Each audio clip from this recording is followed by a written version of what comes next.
Ladies and gentlemen, Sybil, Three Faces of Eve, multiple personality disorder was taken for a dramatic intent for decades before this happened on WKRP.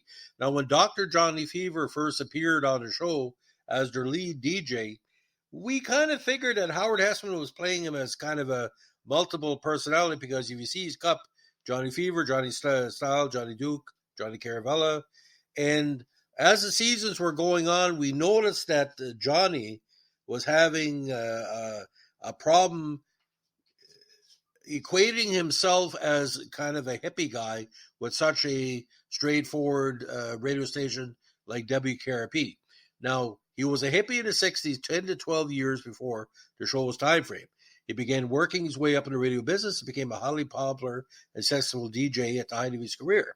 He worked under the name Johnny Sunshine and did a popular show called Johnny Sunshine Boss Jack, thus implying their station was Boss Radio, originator KHG. Now, when he said the word booger on the air, he was fired with a year left in his contract. He sued the station for wrongful dismissal and received a large cash settlement after a few years. After being forced out of his LA's career took a nosedive. And he was also called Johnny Midnight and as well Heavy Early and Johnny Cool. Now, he finally hit rock bottom in his own words when he landed in Cincinnati at the worst radio station in town, WKRP, the only station that would hire him, by 1976. He found himself hosting a beautiful music show in the morning, so obviously bored with the music that he didn't even bother to wake up to name to a new name or an on-air persona. Now, when Andy Travis show was up, he basically said, bring the doctor back or Johnny Fever back. And for pretty much the first two seasons, not say it was bypassed, but by season 3, we kind of knew what was going on. See, WKRP was not really a straight episodic show. There was aspects of episodes that would either be followed up later on or you would look back in time. Now, in an early episode, Johnny's new persona and his immediate popularity earned him a job offer from another station in LA with the biggest competitor of the station that fired him. His co-workers at WKRP threw him a party where he tried to convince him not to leave, including Jennifer Marlowe in a very interesting scene by Lonnie Anderson. He admits how much he loves and cares about the people he works with. But a reversal of sitcom conventionality, Johnny actually takes the LA job, but in Johnny Returns, he's almost instantly fired for saying jive ass on the air.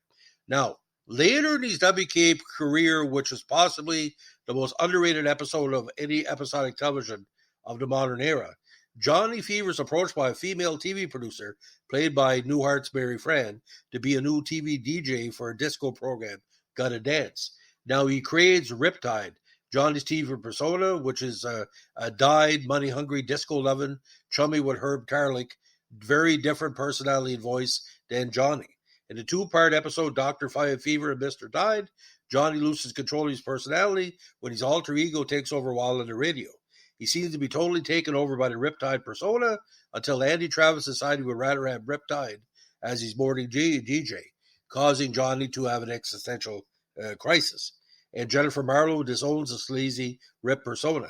Facing his demons in one of the most interesting shot episodes of the series, Johnny's Rip goes on TV and defames the industry and uses language that would not be allowed in 2023 in the Me Too movement and the gay movement, with accusations of payola and using casting couches. He then flips the music to Little Richard, killing off Riptide for good, while the crowd dances to the great Little Richard.